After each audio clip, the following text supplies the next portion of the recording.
I said get on the ground. Now!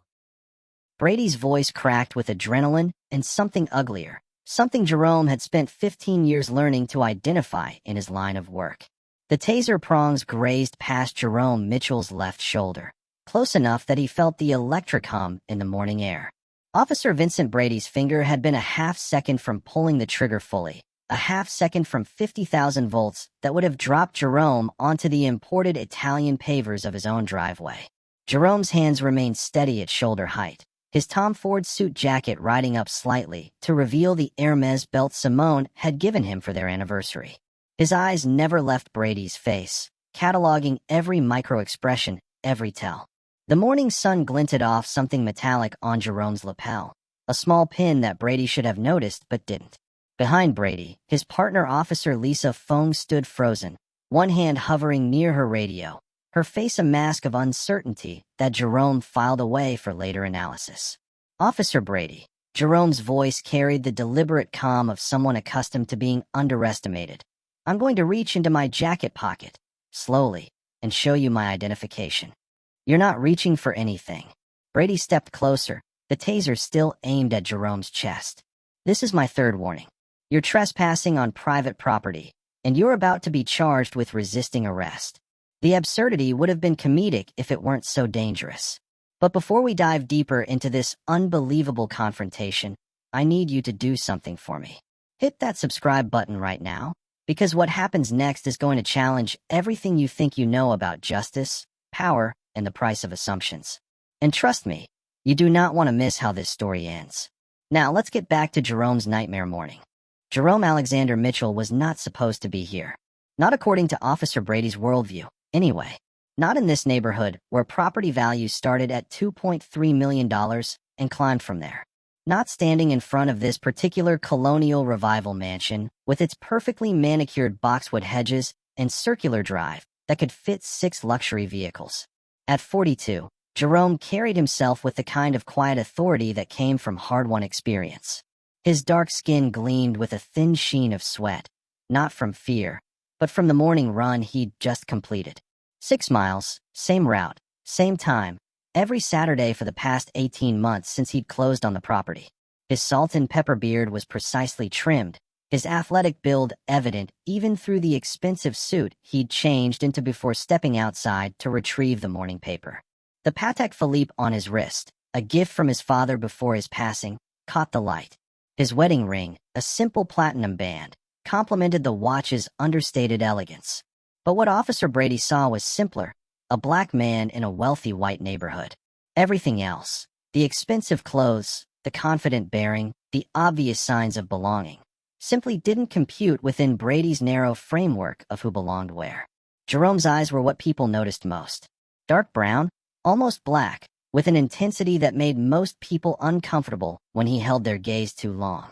Right now, those eyes were doing calculations. Threat assessment, exit strategies, documentation pathways.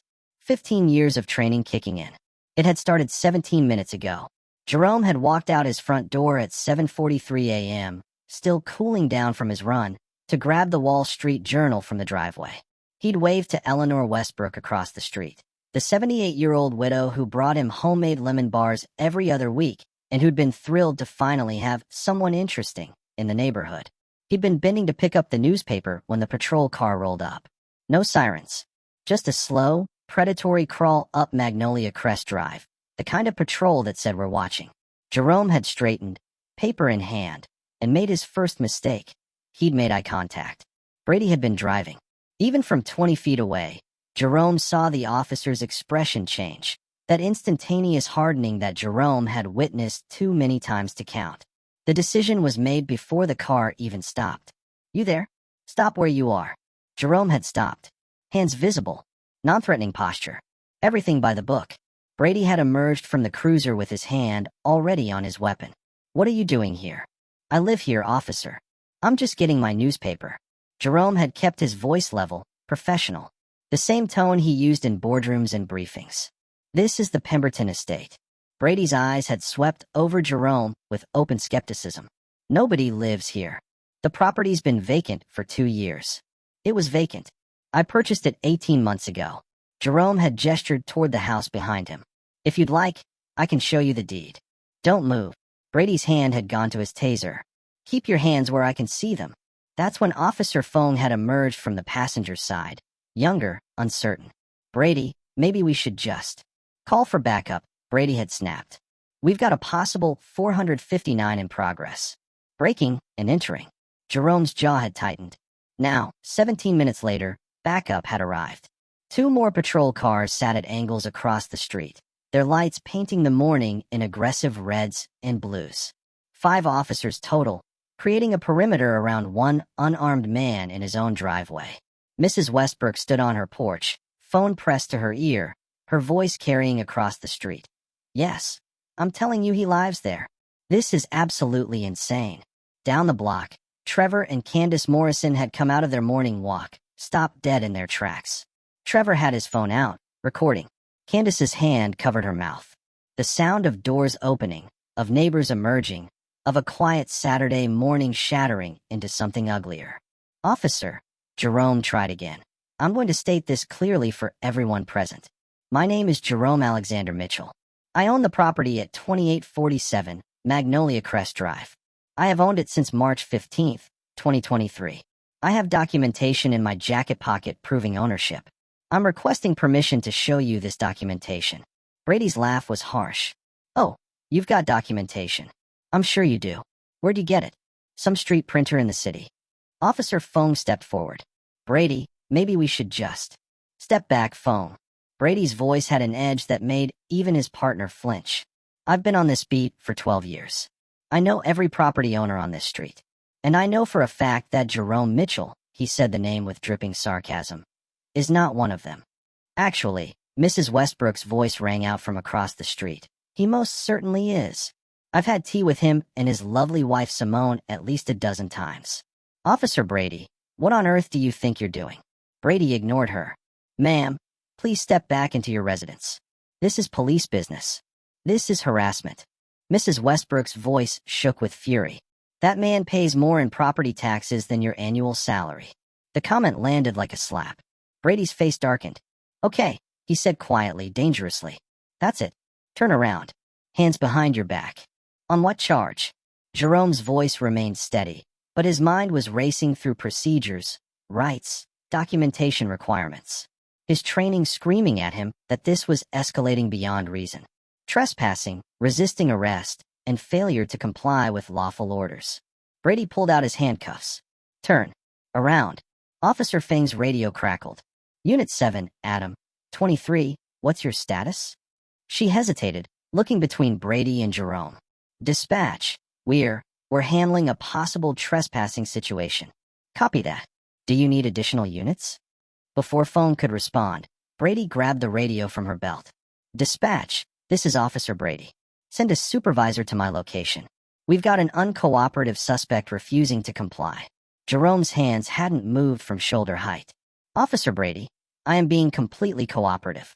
I am simply asking to show you identification proving I own this property. Too late for that. Brady stepped forward with the handcuffs. That's when Simone's voice cut through the morning air like a knife. Jerome? Baby, what's going on?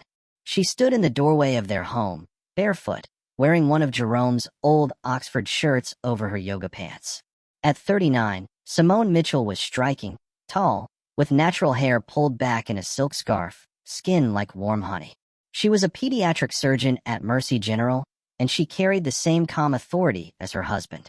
But right now, her eyes were wide with alarm. Ma'am, step back into the house. Brady barked. That's my husband. Simone's voice rose. What are you doing to my husband? Ma'am, if you don't step back right now, I will arrest you for interfering with a police investigation. Jerome's voice cut through, sharp and commanding. Simone, go back inside. Call Attorney Morrison. Tell him Code Sierra.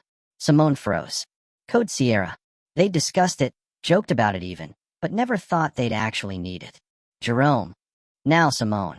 She disappeared inside, and Jerome could hear her voice already on the phone, urgent and low. Brady grabbed Jerome's wrist, twisting it down. I said turn around. The pain was sharp, but manageable. Jerome had been trained to handle far worse. But he also knew that resistance, even passive resistance, could be interpreted as aggression, could justify escalation, could justify the taser still holstered on Brady's belt, or worse. Officer Brady, a new voice called out.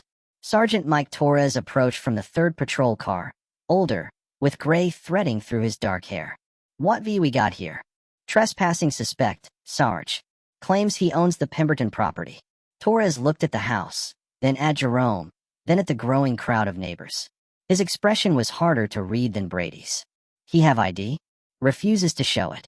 That's not true, Jerome said carefully. I've repeatedly requested permission to show identification. Officer Brady has repeatedly refused to allow me to do so. Torres's eyes narrowed slightly. Mr. Mitchell, was it? Yes, sir. You got ID on you? In my jacket pocket. Right side. Torres nodded to phone. Check it. Officer Fong approached cautiously, reaching into Jerome's jacket. She pulled out a Louis Vuitton wallet, Italian leather, subtly monogrammed. She opened it, and Jerome watched her face change. Sarge, her voice was quiet. There's a lot here. Such as, driver's license. Jerome Alexander Mitchell, this address. Credit cards. Black American Express. Platinum Visa. And, she paused, pulling out a business card. Her face went pale. And this. She handed it to Torres. The sergeant's expression shifted from professional skepticism to something approaching concern. What is it? Brady demanded. Torres didn't answer immediately. He was staring at the card, then at Jerome, then back at the card. Brady, he said slowly, I think we need to. Jerome's phone began ringing in his other pocket.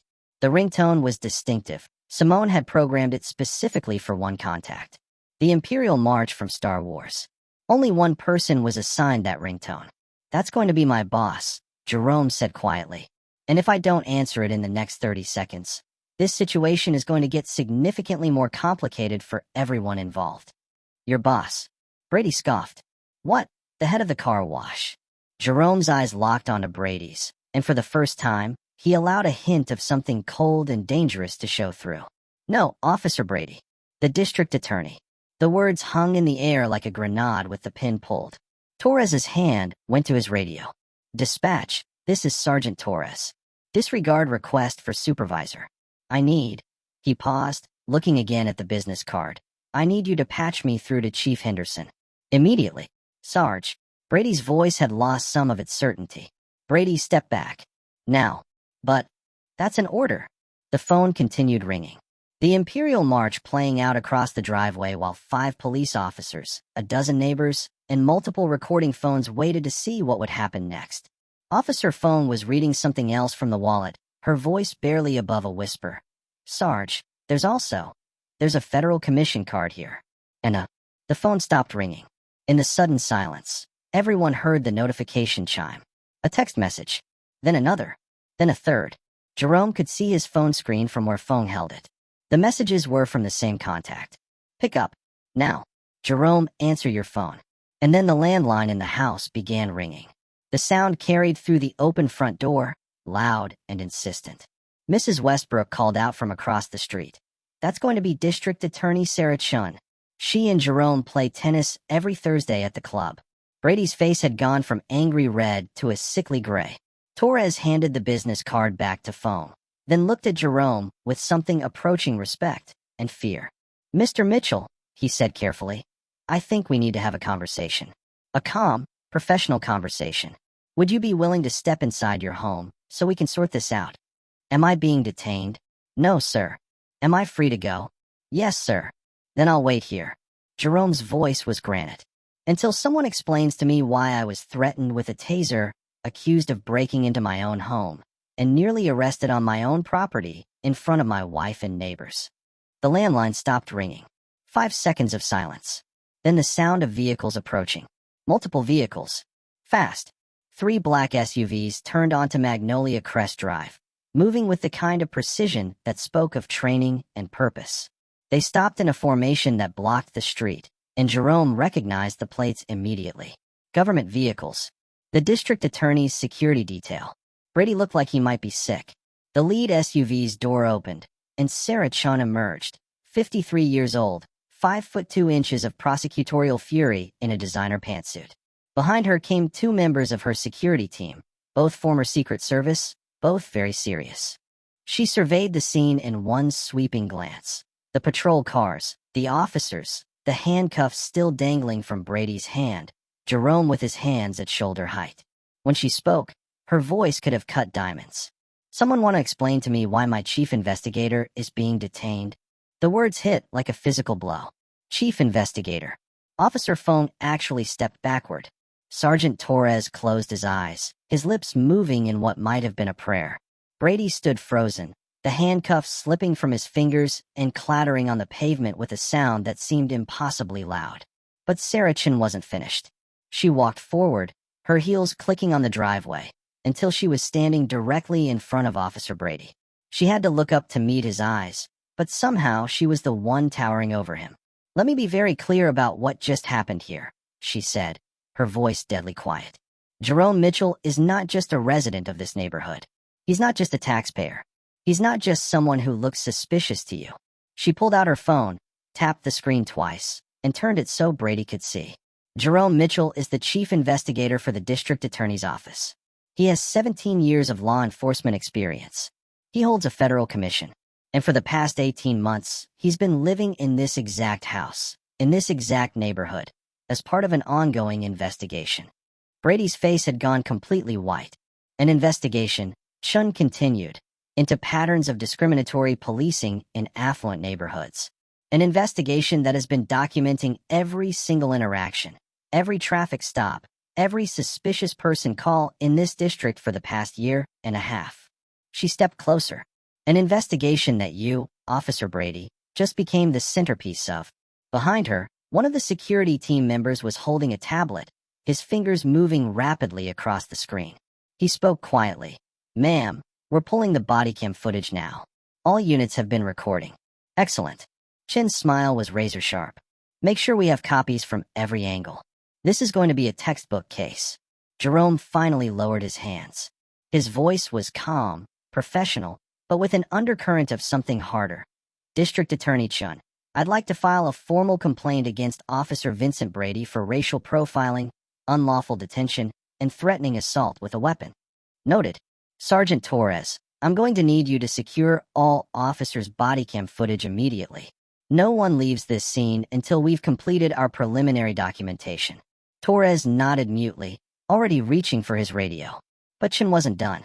She turned back to Brady, and her voice dropped even lower. "Officer Brady, do you know what the interesting thing about ongoing investigations is?" Brady couldn't answer. "They don't just document one incident.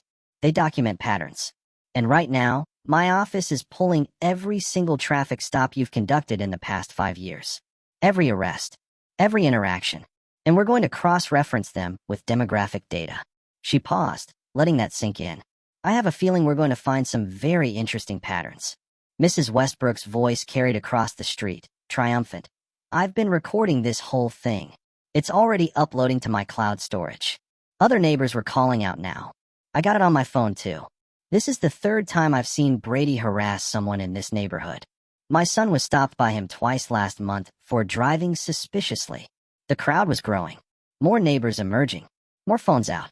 The incident was already going viral in real time, shared and reshared across neighborhood social media groups. Jerome's phone buzzed again. This time, Simone's personal ringtone. He finally moved, pulling it from Feng's hand. She didn't resist, and answering. "I'm okay, baby. It's over."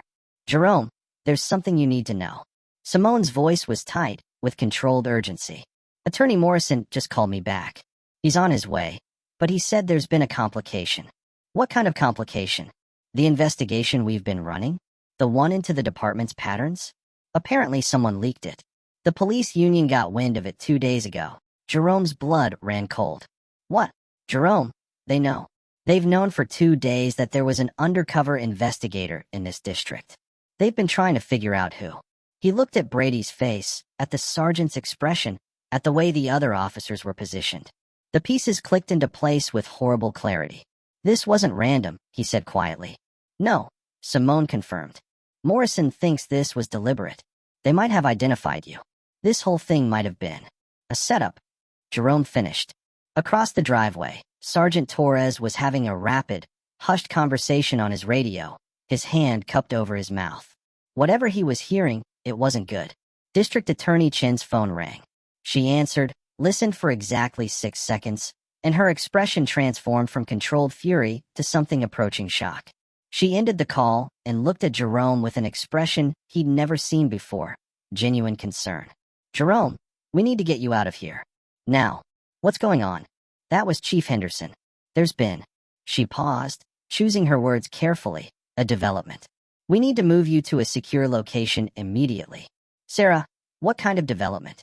Before she could answer, Torres's radio squawked loud enough for everyone to hear. All units. Be advised we have reports of an officer down. Repeat, officer down. Location, corner of Magnolia Crest and Willow. Units respond code 3. The corner of Magnolia Crest and Willow. 2 blocks away." Officer Feng's face went white. That's where Parker was running perimeter. Torres was already moving toward his vehicle, but Chin's security team moved faster, surrounding Jerome in a protective formation. "Nobody moves," Chin commanded. "Torres, who was on perimeter?" "Officer Andrew Parker. He was—" Torres stopped, his face stricken. "He was positioned to monitor Mitchell's house, in case anyone tried to leave." The implications hung in the air like poison. If this was a setup, if someone in the department had deliberately sent Brady to confront Jerome, knowing about the investigation, knowing it would be recorded, knowing it would blow everything open, what had they done to the officer who was a potential witness? Jerome's mind raced through scenarios, threat assessments, the calculus of conspiracy versus coincidence. And then his phone buzzed again. Unknown number. He hesitated, then answered. The voice on the other end was mechanical, distorted, but the words were crystal clear. "Chief Investigator Mitchell, you've made some powerful people very uncomfortable. Officer Parker found something he shouldn't have. Now he can't talk about it. I suggest you consider very carefully whether you want to end up the same way. Some investigations are better left closed." The line went dead. Jerome looked up at District Attorney Chun, at the ring of officers around him, at the growing crowd of neighbors, at the body cams recording everything, at the viral videos already spreading across social media. He'd thought this was about one racist cop and one dramatic confrontation. He'd been wrong. This was something much bigger, much more dangerous. And it was just getting started. The mechanical voice still echoed in Jerome's ears as he lowered the phone. Around him, District Attorney Sarah Chin's security team had tightened their formation, their eyes scanning rooftops, vehicles, escape routes. Professional. Practiced. Terrifying in its implication that the threat was real. "Jerome." Chin's voice cut through his shock. "What did they say?" He met her eyes. In 17 years of law enforcement, Jerome had learned to read people in crisis. Right now, Sarah Chun, the woman who'd prosecuted cartel leaders and corrupt politicians without flinching, looked genuinely afraid. Not for herself. For him. "They know about Parker," Jerome said quietly. "They said he found something he shouldn't have. That he can't talk about it now." Officer Fong had gone pale. "Oh God. And he has a wife. 2 kids. He—" "Focus, Fong." Sergeant Torres's command was sharp, but his hand shook as he reached for his radio. "All units, I need an immediate status update on Officer Parker. Priority 1. The radio crackled. Silence. Then static. Then a voice, young and shaking. "Sergeant, this is Officer Reynolds. I'm at Parker's location. You need to get here. Now." "What's his condition?" "He's alive." "But Sarge," Reynolds's voice dropped. "You need to see this. All of you need to see this." Chin's security chief, a former Secret Service agent named Marcus Webb, spoke into his wrist mic. "Command, this is Webb. We have a credible threat against a protected asset. Requesting immediate extraction protocol." "Negative," Jerome said sharply. "We're not running. Mr. Mitchell, if we leave now, if we extract, whoever's behind this wins. They bury whatever Parker found. They spin this as a hoax or a misunderstanding. The investigation dies." Jerome's voice carried the authority of someone who'd spent 2 decades building cases that couldn't be broken. "We go to Parker's location. Together. On camera. Everything documented." Chin studied him for 3 seconds that felt like hours. Then she nodded once, decisive. "Webb, modify the plan. Full protective escort to the secondary scene. But Mitchell's right. We document everything. Every body cam active. Every phone recording. This doesn't disappear into the dark. Brady had been standing frozen throughout this exchange, watching his entire world crumble in real time. Now he found his voice, desperate and cracking. I didn't know. Whatever this is, whatever Parker found, I swear I didn't. Save it. Torres's disgust was palpable. You're suspended effective immediately. Badge and weapon. Now. Sarge, please. Now. The crowd of neighbors had swollen to nearly 30 people. Mrs. Westbrook stood at the front, her phone still recording, her face set with grim determination. Behind her, Trevor Morrison raised his voice. We're coming too. You're not covering this up. This is a crime scene, Torres started. Then we'll stay at the perimeter, Trevor shot back. But we're witnesses. We're documentation. And we're not letting you disappear this. Chen looked at the crowd, at the phones, at the neighbors who transformed from bystanders into a citizen oversight committee. A smile ghosted across her face, brief, fierce, satisfied. Let them come, she said. Transparency is our best weapon now. The walk to Willow Street took 4 minutes. It felt like 4 hours. Jerome moved in the center of Chin's security formation, hyper-aware of sight lines, of windows, of the weight of his concealed carry pressing against his ribs. Simone had emerged from the house, refusing to stay behind, her hand locked with his. Behind them came Torres, Phone, 3 other responding officers, and a growing crowd of neighbors, all filming, all bearing witness. Brady walked alone, badgeless, his world already over, not yet understanding how much worse it would get. They turned the corner onto Willow Street and saw Officer Andrew Parker. He was sitting on the curb, alive, unhurt, his hands shaking so badly he could barely hold the tablet in his lap. Officer Reynolds stood beside him, young face ashen, one hand on Parker's shoulder. But it was what Parker was looking at, what was displayed on that tablet, that made Jerome's blood run cold. Andy. Torres's voice gentled. What VE you got? Parker looked up. 32 years old, 8 years on the force, 2 kids, a mortgage, a man who joined because he genuinely wanted to help. His eyes were red. I was running perimeter like you ordered, monitoring Mitchell's house. And I was bored, so I was reviewing the body cam footage from earlier calls. Routine stuff. He swallowed hard. But then I noticed something in Brady's footage from 3 days ago. A traffic stop. He turned the tablet so they could see. The body cam footage showed Brady pulling over a silver Mercedes. Young black man driving. Expensive neighborhood. The timestamp read 11:47 p.m. I've seen 100 traffic stops, Parker continued, his voice hollow. But something about this one felt off. The way Brady approached. The questions he asked. So I checked the call log. He swiped to another screen. There was no call log. No dispatch record. No reason for the stop. But Brady logged it as routine patrol activity. Torres leaned in. That's a violation of protocol. But it's not. I'm not finished. Parker's fingers moved across the screen. I started pulling all of Brady's traffic stops from the past 6 months, cross-referencing them with dispatch records. Sarge, out of 47 traffic stops, 32 have no corresponding dispatch call. The number hung in the air like smoke. And here's the thing. Parker pulled up a map overlay. Red dots scattered across the district. Every single one of those 32 stops was in affluent neighborhoods. And every single driver was black or Latino. Jerome felt Simone's hand tighten in his. This was what he'd been investigating. What he'd suspected. But seeing it laid out in data, in undeniable patterns. There's more. Parker's voice was barely above a whisper. I pulled the database of property owners in this district. Cross-referenced with traffic stop locations. Guess how many of those drivers were actually residents of the neighborhoods where they were stopped? No one answered. 29 out of 32. They were driving in their own neighborhoods. To their own homes. And Brady was stopping them anyway. Phone made a small, wounded sound. Andy, why are you telling us this on a street corner? Why didn't you? Because when I tried to upload this to the department's internal affairs server, my access was denied.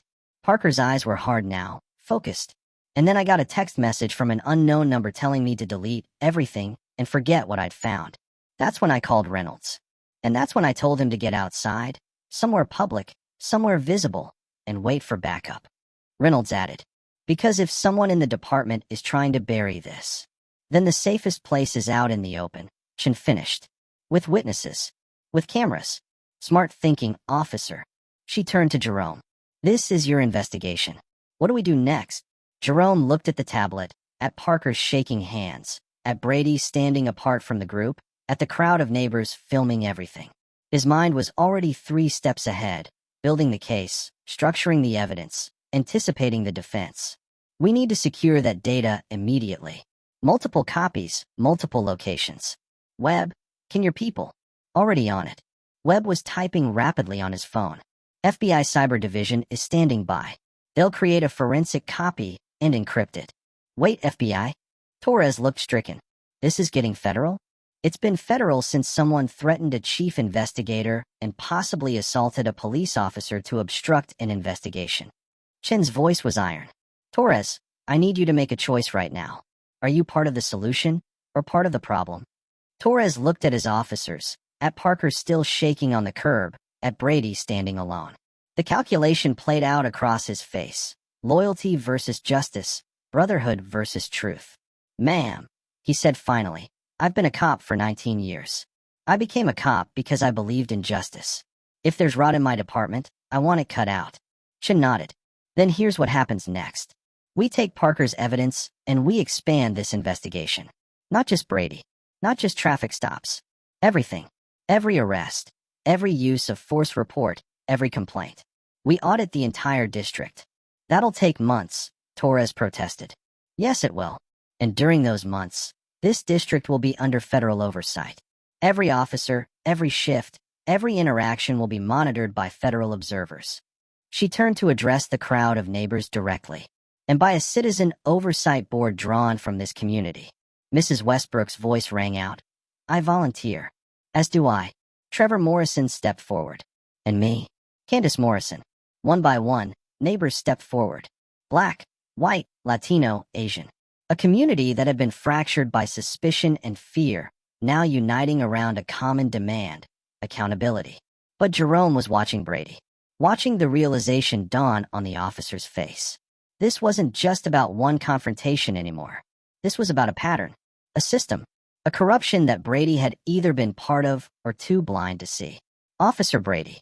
Jerome's voice carried across the street. You have something to say? Brady's mouth worked soundlessly. Then, I was just doing my job. No.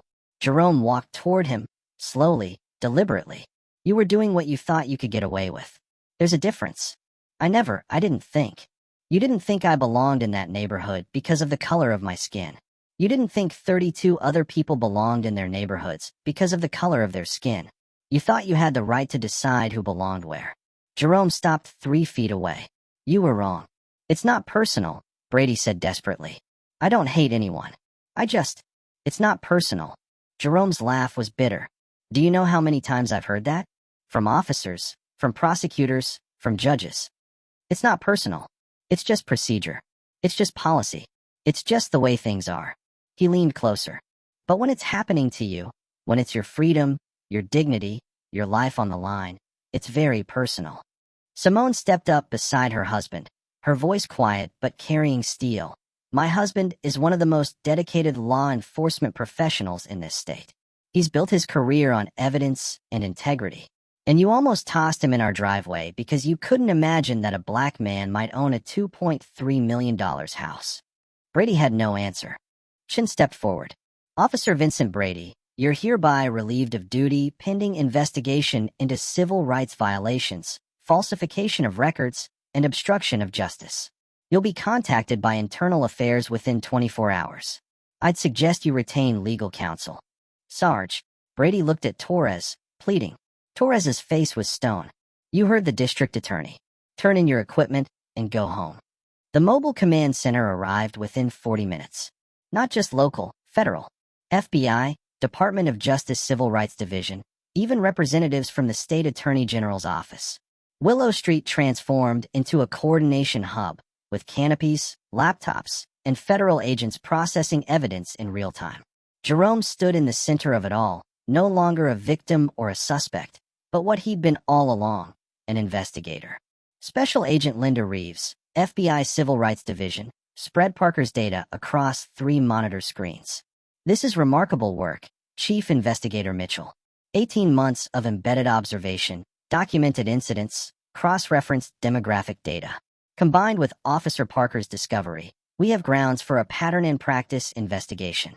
How extensive? Chen asked. Full departmental audit. Every officer, every case, going back 5 years. We'll be looking at arrest rates by demographics, use of force reports, complaint dispositions, promotion patterns, training protocols. Reeves pulled up a preliminary analysis. Based on the data we already have, I can tell you this district shows statistically significant disparities that cannot be explained by crime rates or legitimate policing factors. Torres, who'd been standing nearby, went pale. What kind of disparities? Reeves turned the screen toward him. Black residents in this district are 4.2 times more likely to be stopped during traffic enforcement despite having lower rates of traffic violations. They're 3.8 times more likely to be searched during those stops. But, she emphasized, they're 40% less likely to be found with contraband than white drivers who are searched. Which means, Jerome added, the stops aren't based on evidence of wrongdoing. They're based on profiling. Use of force statistics are similarly skewed, Reeves continued. Black suspects are 5.1 times more likely to have force used against them during arrests, even for nonviolent offenses. Torres sat down heavily on the curb. I had no idea it was that bad. That's the thing about systemic bias, Jerome said, not unkindly. It's often invisible to the people who benefit from it. You see individual stops, individual arrests, individual uses of force. You don't see the pattern. But the people experiencing it? They see it every day. Officer Fong approached hesitantly. Chief Investigator Mitchell, I need to apologize. Earlier, when Brady was confronting you, I should have intervened. I knew something was wrong, but I didn't. You didn't want to go against your partner. I understand that. Jerome studied her. But understanding why you stayed silent doesn't make the silence acceptable. You have a choice now. Be part of the reform, or be part of the problem. I want to be part of the solution, Fong said firmly. Whatever that takes. Chen pulled up something on her tablet. Officer Fong, your record is clean. No complaints, strong performance reviews. How would you feel about serving as a liaison between the Community Oversight Board and the department during the reform process? Fong blinked. Me? But I'm just. You're an officer who recognizes when something's wrong and wants to fix it. That's exactly what we need. Chen looked at Torres. Sergeant, I'm assuming you'll be cooperating fully with the investigation? Yes, ma'am. Whatever you need. Good. Because here's what happens next. Chen addressed the crowd of officers and neighbors alike.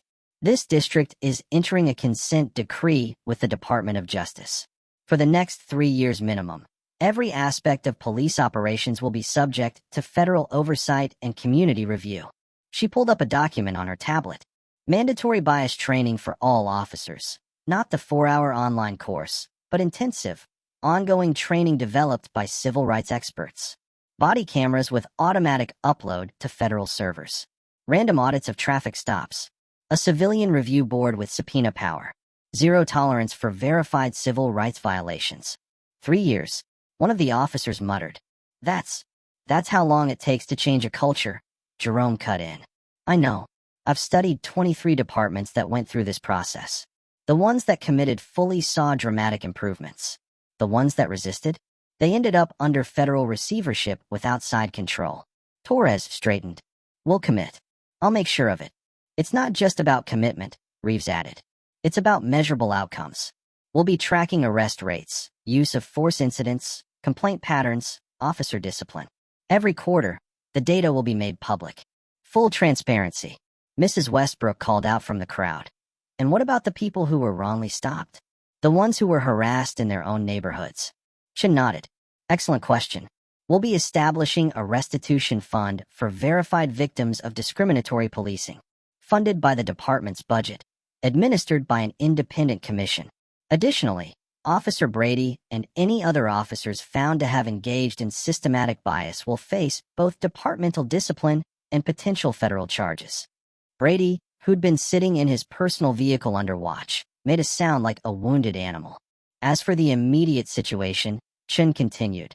Chief Investigator Mitchell will be reassigned to lead the oversight implementation. He'll be working directly with federal monitors and the community board. Jerome felt Simone squeeze his hand. They discussed this possibility. It meant more time embedded in this district, more scrutiny, more risk.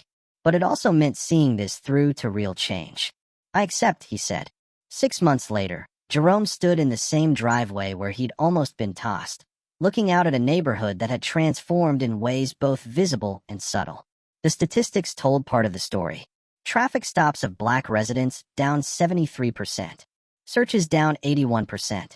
Use of force incidents down 62%. Citizen complaints down 68%. But complaint resolution up 340%, because now complaints were actually investigated instead of dismissed. Officer Vincent Brady had resigned rather than face federal charges. He'd taken a plea deal, community service, bias counseling, and a permanent surrender of his peace officer certification. He'd never carry a badge again. 3 other officers had been terminated for similar patterns of discriminatory conduct. 7 more were on probation. The message was clear: adapt or leave. But the deeper changes were harder to quantify. Officer Fong now led monthly community dialogue sessions, where residents and police met face-to-face to discuss concerns, build relationships, humanize each other. Attendance had grown from 12 people at the first session to over 80. Sergeant Torres had become an unexpected champion of reform, implementing new training protocols and personally mentoring younger officers on bias recognition. His conversion wasn't complete. Old habits died hard, but his effort was genuine. The neighborhood itself had changed. The Whitmore family, 3 houses down, had invited Jerome and Simone to their son's graduation party. Mrs. Westbrook had organized a block watch that actually functioned as community support rather than suspicious surveillance. Trevor Morrison had been elected to the Citizen Oversight Board and took his role with fierce dedication. It wasn't perfect. Nothing ever was. There were still incidents, still tensions, still the long, hard work of changing hearts and minds. But it was better. Jerome's phone buzzed. A message from Officer Andrew Parker, now a detective working with the reformed Internal Affairs Division. Just closed another case. Traffic stop data led us to 2 more officers with patterns. They're on administrative leave pending investigation. This system you built, it's working. Jerome smiled and showed Simone the message. "You did it," she said softly. "You actually changed things." "We did it," he corrected. "You, me, Parker, Phone, Torres, Mrs. Westbrook, every neighbor who stood up and said enough." Change doesn't happen because one person is a hero. It happens because ordinary people decide they won't be silent anymore. He looked at his watch, the same Patek Philippe that had been on his wrist that morning 6 months ago. The watch his father had given him with simple advice: dignity and documentation. Never lose either one. Jerome had kept both. The district attorney's office had expanded the investigation nationwide. 7 other cities were now implementing similar oversight programs, all modeled on what Jerome had built here. His testimony before Congress had led to new legislation requiring federal oversight triggers for departments with demonstrated bias patterns. The work had made him enemies. He received threats weekly. Security was now part of his daily routine. But it had also connected him with a network of advocates, reformers, and ordinary citizens who believed justice was possible. His phone rang. Another case, another district, another pattern that needed documenting. Chief Investigator Mitchell speaking. "Jerome, it's Sarah. We've got a situation in Riverside County Sheriff's Department with similar patterns to what you uncovered. How fast can you mobilize?" Jerome looked at Simone, who nodded. They talked about this. The work didn't end. It never really ended. 48 hours, he said.